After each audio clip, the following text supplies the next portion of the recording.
about this love. About this about this love. About this love. Love. About this love.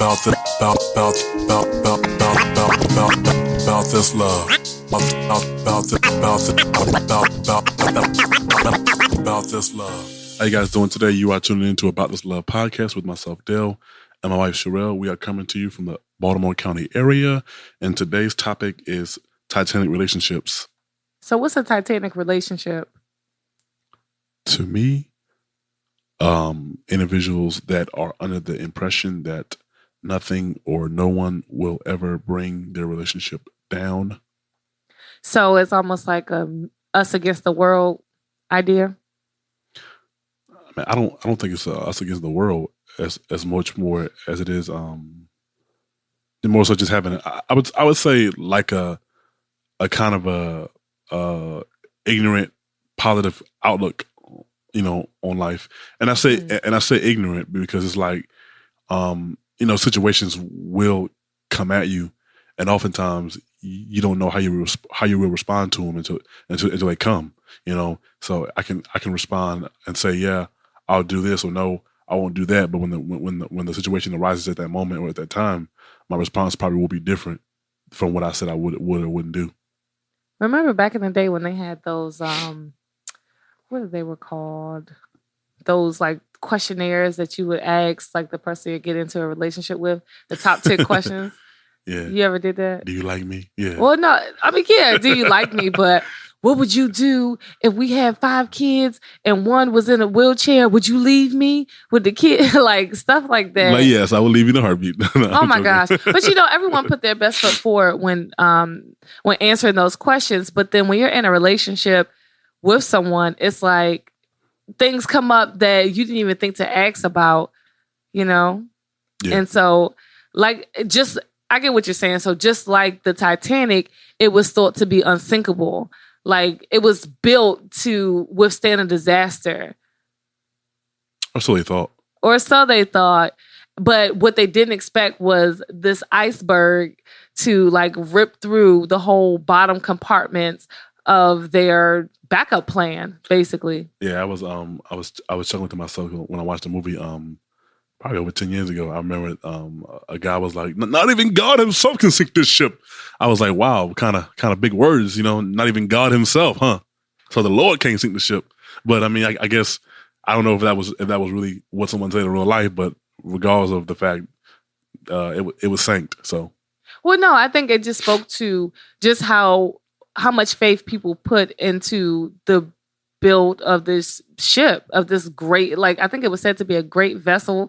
Like some of the things that it was said about it was just that how great it was, and it was just unsinkable, and it could withstand, the test of time, and the list goes on. Yeah. But in our relationships, we think the same thing. Foolishly, we get into something, and just like that iceberg, so we'll get into a relationship, and just like that iceberg, we just see the tip of it. Like the people on the Titanic, they just seen the tip of the iceberg. And I know a lot of times people are just saying, oh yeah, no, this part of the story was just the tip of the iceberg. There's more. It gets deeper than that. We really don't see what we're about to encounter below the surface. Yeah. And it's like, I mean, to be honest, we are all in for what we see. And some people aren't always even that all in for what they see, even above the surface. And then once they get into it, it's almost like dang, I didn't know he had this, and I didn't know she did that. And, Or I was thinking, what about people who have that type of iceberg mentality, have that Titanic mentality, and they get into a relationship, and it's like, your spouse or your partner throws you a curveball, like, yeah, I got a son in another state. You're like, oh, wait a minute, I ain't know you had kids, something like that. So I mean, I definitely get the analogy, but I think that people should have that kind of mindset. I think they should, but I think they shouldn't have it foolishly. I think that we should have the mindset, and say things like, my relationship is going to stand the test of times. When you and I were just laughing earlier, I was saying, 20 years from now, 20 years from now, I can say, I've had to put up with all your mess, for 20 years. And I'll say it's because I loved you. And, and laughing and joking, partially. But, the reality of it is, 20 years from now, we probably will say that. And 20 years from now, we'll probably remember that we said that. But also 20 years from now, we would have probably gone through a lot much more than what we've gone through now. And I do want us to have a Titanic mindset, but just not the mindset as if we we can go through everything far as like by ourselves. I think that with the right mindset and with a mature and what I would call a reality perspective, you can definitely say things like that. But just understanding that life does happen, and when life happens, oftentimes you have to sit down and sit on a bench for a while and watch the game from the bench and kind of re-strategize on what to do next, Well, yeah, I think definitely having a game plan, having that Titanic mindset, it is good in a relationship because it's like, well, we can do all things together no matter what hits us. Our backup plan is, I think they even said for the Titanic that even if it was to be put in a predicament where it would be hit for some reason, it would break up into 4 compartments and it would float. Each compartment would float on its own. And I don't know if this is based on the movie Titanic or the documentary that I watched, but it was just that people just knew that, I have like full faith and trust in this fine vessel that is supposed to be unsinkable. And even if it does get to a point where it needs to sink, it will probably break apart and sink in the way that it's supposed to, or I'm sorry, not sink, float in the way that it's supposed to. And it's like you said, not being foolish is having our backup plan. I mean, and I think the Titanic, I think that was the goal. I think the goal was if it was hit or if it broke apart, it would still float. But they didn't factor in the fact that it would fill up with water, which kind of made a big difference in that. Well, they didn't factor in the fact that the iceberg like the piece of the iceberg underneath cut through, like, I think the majority of their foundation. Oh, wow. So the majority of the lower compartments. So picture this. Our relationship is the Titanic and we're floating in the sea and we see this iceberg approaching. Okay. And we're looking at it, and the iceberg is our cultural differences. So what we can see, I think for you and I could see about you was, okay, you're really goofy, but you could be serious at times. What was something else that I could see that may have been, I don't know, that may have been something that we may hit? I was very blunt. Oh, God. Yeah.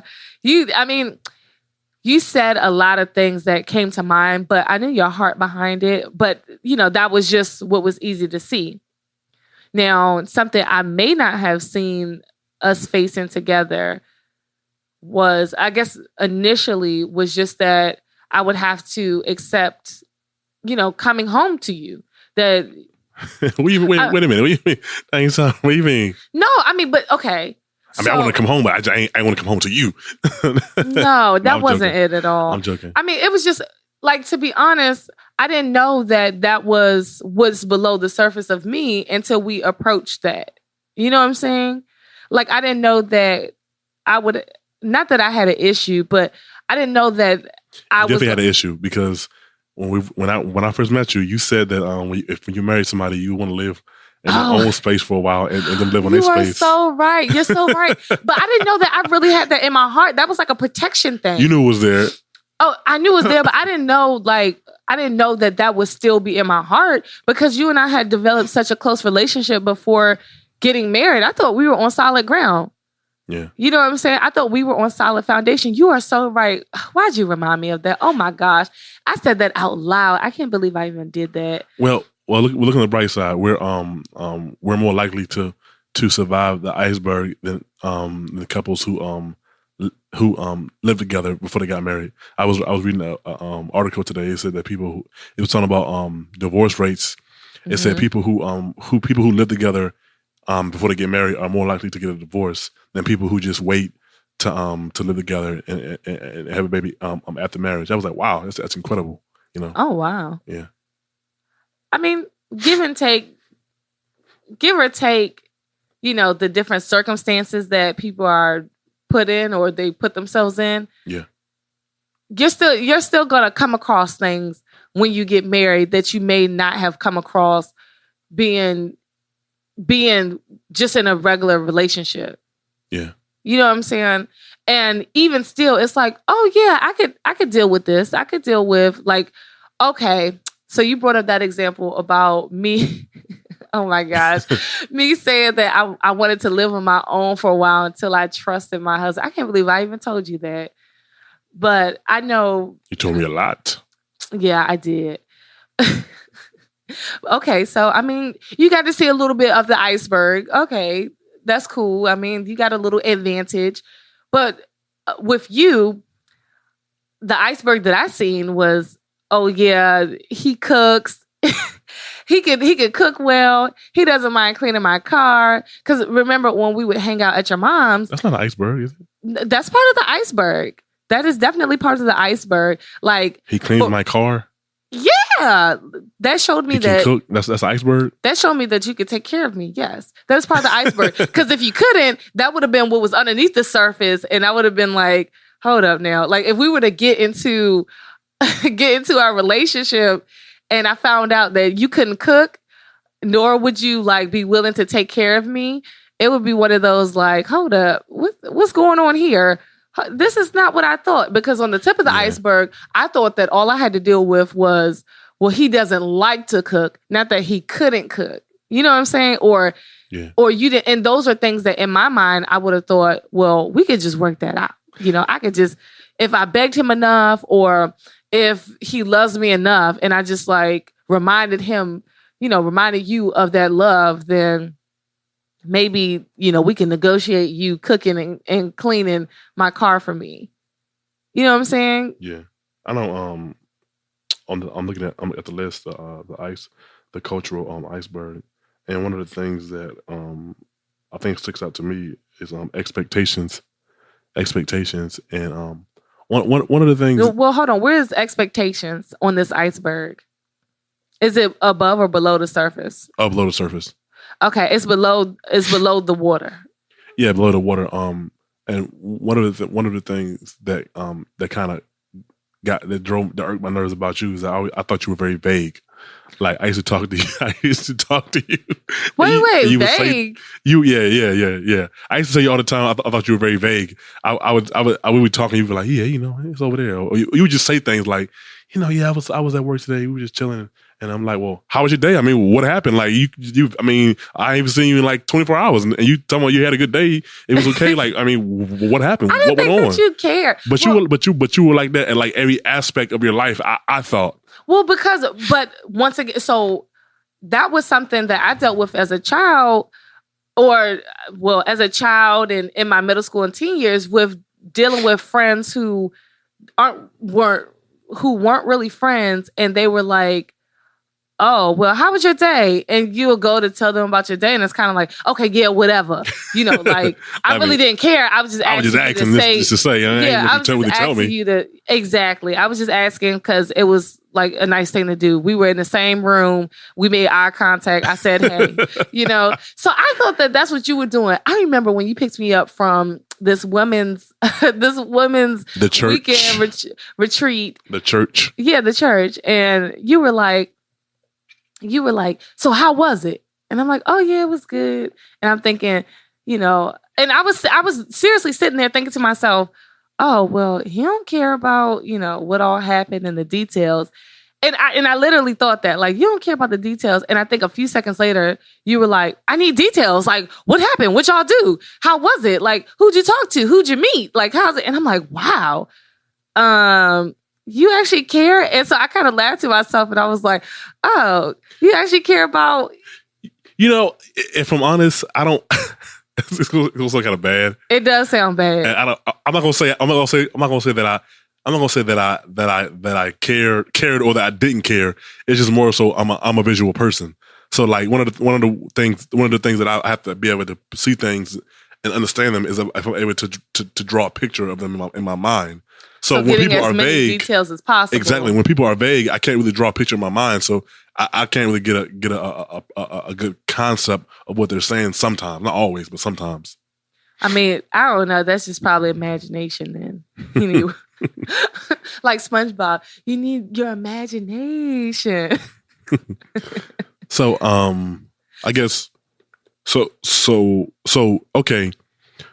In that, Titanic relationship, think, nothing can go wrong, or there are things that can cause it to go wrong. What are some things, that you would say, would be, a right time or a moment that people should call out for help? Well, I think that they should call out for help. And would they? Well, yeah. So I think that they should call out for help, like when they see that iceberg coming. Really, they should call out for help, like when they're getting on the Titanic. But it sounds crazy because it's like, no, this is, my relationship is solid. I've did this. I've checked off the list of like the 10 things, I should know to have a solid relationship, to build this foundation. And it's really hard to admit to that, to like fess up to, you know what? I got some things in me that I need help with before entering this relationship, while entering this relationship, during this relationship. And if I know I have some things, I know that you would have some things. And we need to work on that. I know when we were going through our marriage counseling and we were finishing up like our last week of marriage counseling before our wedding, I think both of us definitely said like, no, we're going to need to come back like soon after we get married, because there's things that we didn't think of. And then there's also things that we knew about ourselves personally, even if we didn't know things about each other, but it's like, no, I know that it's going to irk me if, this and that happens. So can we talk this out and give me practical ways to respond to you where it's honoring, where it's loving, and, I'm being patient. Okay. What about people and going back to the Titanic now, as an analogy, but what about the people who stayed on the ship as it was going down? Because in their mind, that they believe that it was supposed to break into 4 compartments and float. So they stayed on, and ultimately, the rest is history. But they lost their lives. What would you say to individuals, like that who think that I don't need to seek help? I'm good. It'll straighten itself out, or it'll just break into 4 parts, and we'll just float and be on our merry way in the process of being in this relationship. Would you just say to people like that? I mean, that's that sink or swim mentality. So if someone's sinking, I feel like for that story in particular, with the people that were on the Titanic, they didn't know. They didn't know how they were hit. They didn't know what was going on. They just knew that it was time to, sink or swim. It was time to get off this boat, or, you know what? I have so much faith in this. Or even the people who just kind of accepted their fate. I won't even say they had faith in the ship actually floating, but there's those who you see 30 years in their marriage and they're not even working at it. Remember that movie I made you watch like about a month ago, The Female Brain? Oh yeah. Yeah, so there was like I think 2 or 3 couples who were used as an example, and they were in different stages of their lives. But this one couple in particular, it was like they had that sink or swim mentality. So they started to, it kind of made me upset because they had been married for a while. And I think they just chalked up their marriage to, we don't do anything exciting anymore. And I believe the husband said, we got debt together. We got like credit card bills together. And I'm like, dang. That's exciting. That's exciting? No, that's what he said. That's all the excitement I need. No, but they openly agreed to a divorce. So, okay, They also had a divorce party too. They also had a divorce party where they both like attended the divorce party. And I'm just kind of like, dang, did they even really try? I mean, it seemed like the wife wanted to do something exciting to spice it up because they were just riding down into that water. And it wasn't that they were happy or sad about it, but they were just, I don't even think they were content. I think they were just there. They had been there. But I feel like people like that, I hope I'm not going on a tangent, but I feel like people like that end up back together. And I thought that, I was thinking that too. Only because they're familiar with one another, right?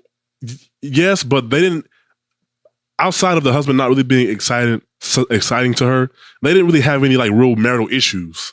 I mean, you know what I'm saying? Like normally, like people be having like people like the husband don't come home, him and the wife don't talk. I mean, they were like, I felt like they were more like friends. Like they were friends, and that was it. Like I think like they became friends and never upgraded to the part of lovers. You know, so maybe they were just like I can see that B&B, you know, bills and booty, you know, but they just got married to more so solidify. So people like that normally end up back together. You know, only because it's like, you know, you know, oftentimes I think that things are not what people think. Like people think that the grass is always green on the other side until they go out there and see that, wow, you know, at least with him, I knew he wasn't going to cheat on me. I knew what to expect. But with this person, I don't know if they're playing games or, you know, if they got baby mama drama. Like, you know what I'm saying? So oftentimes I wouldn't say that, you know, once they realize that the grass isn't greener, they realize, you know, what I had actually wasn't bad at all, you know, compared to what's out there. Yeah. You know? Oh, yeah. You know what? And I was thinking about that too. I was like, wow, you have to start all over. But then again, it's like you were just kind of wasting your life sitting there in a relationship. So, okay, I get what you're saying. So basically, it just seemed like there was I think one point that you made just a moment ago was that they never transitioned into lovers, but they had a good, decent friendship where they can mutually agree to separate. Oh, you know, there's a celebrity, Channing Tatum, and his wife just recently separated. Okay, that's, I guess, in my world, you don't. Yeah, I don't know who it is. Yeah, he was from, I think, is it Step Up? He was from some dance movie, and also, that action movie with I don't remember. Toy Soldiers. Toy Soldiers. You said action movie. Toy Soldiers. That's old.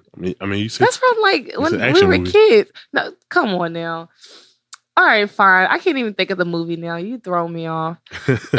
So sink or swim. Yeah. So once again, that sink or swim mentality, and like just like the couple from the Female Brain, I feel like that one couple just gave up. It was like, I'm just gonna sit here. It's a sinking ship, and I honestly don't feel like people give up. It's kind of like again, I'm gonna use it again. The Titanic. You believe that the ship is built to withstand everything. So if I stay on this ship, it's gonna break up into 4 parts, and I'm gonna float and I'm gonna live. I don't think because I believe that if some of the people you could have said just gave up, but some of the people that were on the ship, I believe that if they honestly knew that wasn't going to happen, they would have got off. Yeah. You know, because I don't feel like the couple in the movie, I don't feel like they gave up. I just feel like they might have gotten stuck, but I don't feel like they gave up. You know? Yeah. Is that the same? Is that like kind of contradicting?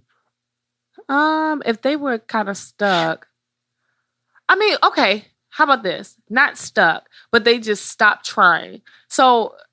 Okay, I can see it. Sending us stuck. You're not stuck if you just stop trying. Like, you're not stuck. If you stop trying, you become stuck. Okay, fine. You're right. You do become stuck. You're not going anywhere.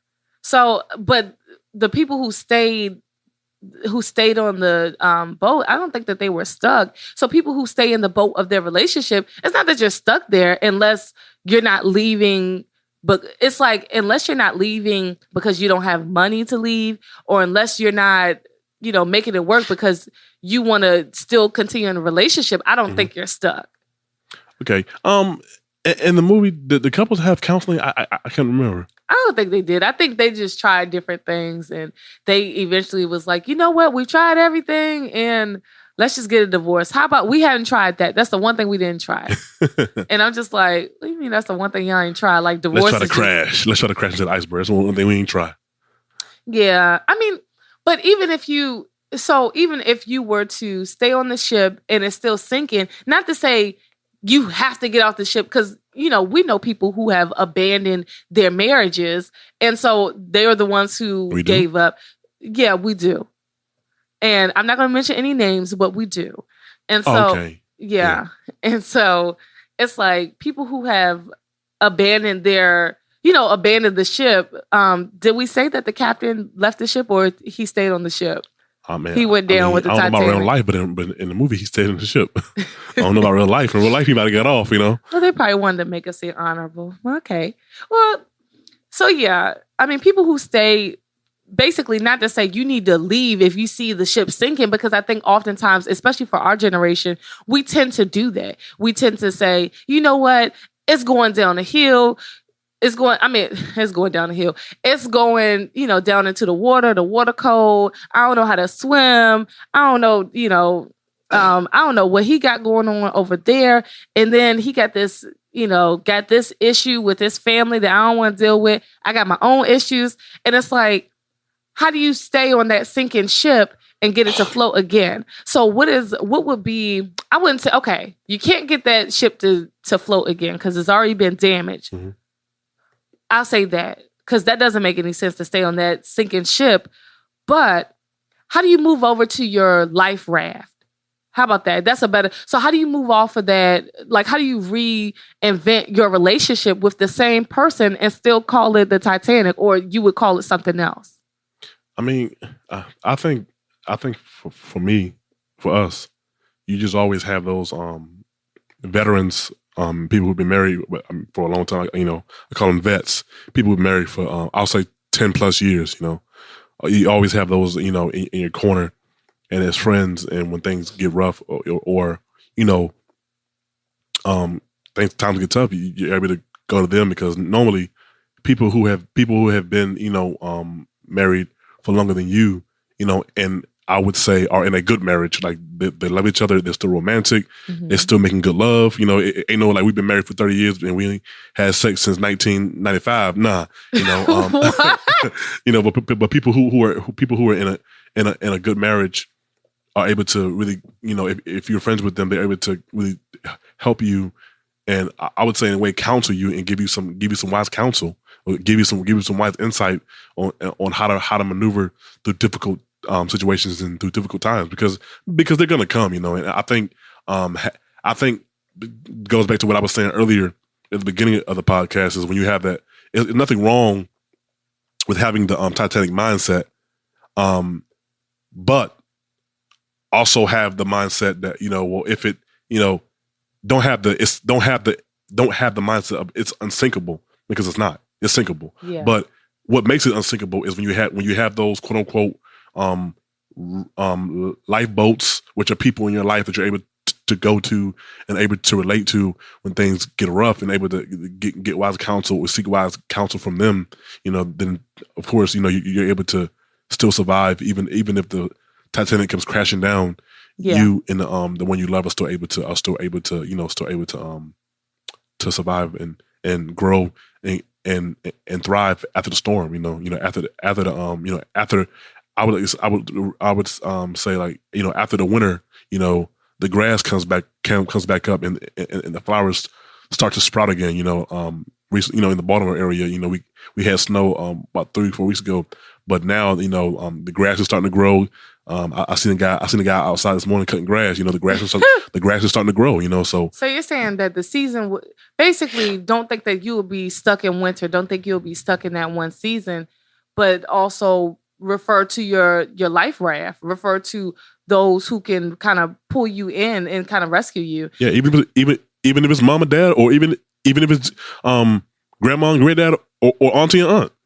Well, I mean, a lot of times I don't think people have that like in their own family, and a lot of times, sometimes they may have that in their family. Because I know one thing, it's like, well, don't always tell your family when something's going wrong, because they may start to think that your spouse is mistreating you, which, I mean, your spouse may be mistreating you, but also they're growing in love and growing, like they're growing in ways to learn about you. So I know that our life raft our life raft is, people that we know that are married, who've been married longer, people who actually, fight for love in their own life, Yeah.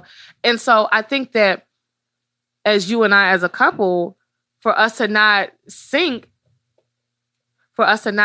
we should, we probably should come up with a game plan, an exit route for ourselves. You know what I'm saying? Like if we can't get in contact with our life raft, if we can't get to it or get to our support systems, it's like, well, how are we clinging together to float and to deal with this iceberg, to chip away at it one piece at a time? Because you know what? I notice what happens is if you don't address something, like eventually you're going to hit something else. And you never really fully repaired yourself from that first iceberg of whatever that was that you just couldn't get past. Yeah. And you know what? One of the things that I will say is that I know for me, I can't speak for other people, who are believers, but I know for me, early on in our relationship, when we would get into disagreements and things like that, and I was wrong, I know the Holy Spirit would always convict my heart, and tell me to apologize, And I think for me, which means that, it was the Lord, So for those who have, the Lord Jesus Christ in their corner, I think that if you're always honest with yourself, if you're always honest with the Lord and honest with the one that you love, you can always go to Him. If not anybody else, when difficult times and those icebergs, when you do see Him coming, along the way, you can always go to the Lord and ask Him for wisdom and help to kind of maneuver around them, or even if you got to hit them and momentarily stop for a moment and then keep going after the fact, Okay, hold on. Hit your spouse or hit who you hit? Nah. Ain't no Ray Rice over here. Nah. Hit the. Oh my goodness. hit the iceberg. No, I just wanted to clarify. You said even if you had to hit him. I'm like, who we hit? Nah, I'm talking about the iceberg. I ain't talking about your spouse. Nah. Yeah. So even if you hit him, I think you're absolutely correct. I think that has. You said hit who? I don't know. I might have zoned out a little bit. You was talking about hitting. I had flashback. I don't know. I'm just kidding. But no, so I definitely agree. I think the Lord definitely has been our ultimate life raft. Like even when we couldn't get in contact with those, or, just for various reasons, it's late at night, bad timing, or, they're dealing with their own situation, because these are married people that we're going to, and they do go through life just as we do. And we can't always just put our drama on them. We have to actually deal with it like adults and confront it. And we have to confront it because I'm only going to be married to you. I'm not married to them. I'm only married to you, and I'm going to have to go home and answer to you. Just like, in the same way you have to go home and answer to me. So if you made a decision based on what they were saying, and it's like, hold up, that's not what we agreed to. Who you married to? You married to them or us? It's like, I do respect their philosophies. Yeah, I do respect, that they have love for us, and they know us, and they are rooting for us. I do respect that. And I do respect any advice that they have to give to us. But if we can't get to them and we can't get that advice when we need it, and, one of us is about to flip. We always have the Lord. We do have the Lord. And it's like, Lord, please. I think that's just a benefit of the Lord being our foundation and our life raft. It's like, Lord, okay, show me in what way. I know one of my prayers when we first got married was, Lord, show me the way that you would want me to respond to my husband that is pleasing to you. Mm-hmm. And that was a real thing, because I don't think I've seen long enough. I hadn't seen it naturally. People who responding in a healthy way. People who respond to their spouses in a healthy way. And that was something that was underneath the water on that iceberg that I may have hit myself that we have hit, and where I may have been a little bit snippy. And I was like, dang, a little bit. Maybe a lot of bit snippy, sassy, angry, attitude, all of that. Throw it all in there. Yeah. That's all a part of that iceberg.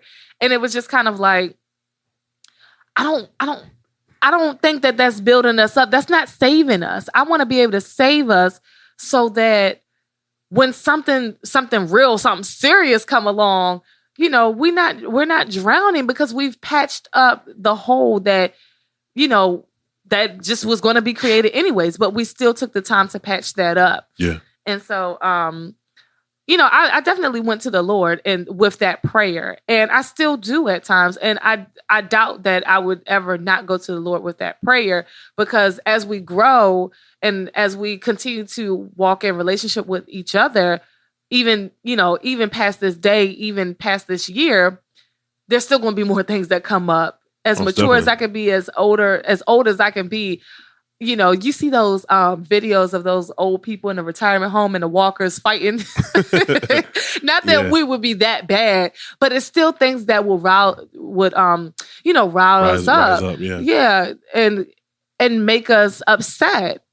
And we gonna want to, duke it out. Like, hey, you stole my last pudding cup. Like, that's all you on like pudding. Well, so you don't like pudding. Hey, real quick, I'm sorry, but I had to on the cultural iceberg. It said attitude towards the environment. I thought that was I thought that was pretty funny. Like, I see grass. I hate the grass. I hate trees. It's not. You know what? When I looked at the cultural iceberg, what I seen was attitude towards the environment. It could be the environment of your home. You know what I'm saying? No, it could be. I guess it could, but I mean, if you look at it in a real practical that's not what it said, though. That's not what it said, though. It's towards the environment. I mean, let me tell you, if people would ride in the car with me and they threw trash out the window, like plastic cups or anything like that, I would take away their window privileges and I would lock the window, because I wasn't about to get pulled over and get a ticket for littering because you wanted to throw something out my window. So that is something that, I mean... So that's the reason why you had an attitude towards the environment? No. What I'm saying is that's the tone I took towards the environment. It's just that, well, maybe towards myself, I didn't want to get a ticket for littering, but that could have been an argument. Yeah. You know what I'm saying? Like, if we didn't see eye to eye on that, that could have easily been an argument. You could have been like, whatever, it's oil in our ocean anyway. Yeah. You know what I'm saying? Like, I mean, our water's polluted anyway. And that could have been a huge argument. But I mean, it just wasn't. You know what I'm saying? It's just like, oh yeah, you're right. I shouldn't be littering, or I shouldn't be doing this and that. So I mean, things like that could seem like, oh, that's dumb. Like, we would never fight about that. But you just never know what may come up. Most definitely. Like, because let's say you had done that and we got in a ticket, that's an argument. Dude, I told you not to throw that out the window. Now I'm pulled over. You paying this ticket, and you ain't have your seatbelt on. You paying this ticket, man. Speaking about paying tickets. Yeah. See, I mean, and just like that, I think I told you a few weeks ago not to make that right turn on red because there was a camera. You like, nah, I turn here all the time. And I'm like, but was it red when you turn? And now we have a nice little ticket sitting on the must pay. It's the system. It's against the black man. Man, it's not no system. You should have listened to your wife. I'm joking. I mean, joking. Either way, you live and you learn. But stuff like that could have been an argument. Yeah. I could have easily been like, you see this ticket? I told you. You need to respect each and every law. Don't turn right. I seen a camera. You paying it. And if it doubles, you paying that too. I mean, but people find whatever reason they can to I don't know, if it was already a sinking ship and we had that issue, let's say we were having financial issues, and if one more ticket come in this house and one more bill come in this house that we can't pay, that could have been the drop that sinks our ship. Yeah, that puts somebody over the edge. You laughing, but it happened. No, I mean, I know. I mean, I've had people in my family who have went to work and never came home. So I mean, I definitely know. Yeah. I definitely know, from personal perspective. Dang, you putting them on blast. I mean, nobody know who it is. Yeah. But anyways, so I mean, so that's the sink or swim idea. Now, how would you deal with handling this? So we said that we would talk about it, and then I mean, how would you handle dealing with this iceberg? We said that the Lord is our foundation. We have people in our lives that we can go to should troubles or icebergs arise in our lives. But just as the viewers, I mean, not the viewers, but the listeners. Sorry, I'm under the weather, and y'all been hearing me cough and sniggle the whole the whole podcast. I'm under the weather, but to our listeners, we oftentimes we have these conversations and topics just to provoke some thought, to you guys and to help build the culture. Everything that we do is to help build the culture, whether you're white, black, African, Jamaican, Asian, Latino, whoever, to help build the culture for you guys. So always give us some feedback. Yeah, please join the conversation on Facebook, Instagram, Mixcloud, and Audio Mag at About This Love. Thanks for tuning in. Until next time. Peace. Just love. Just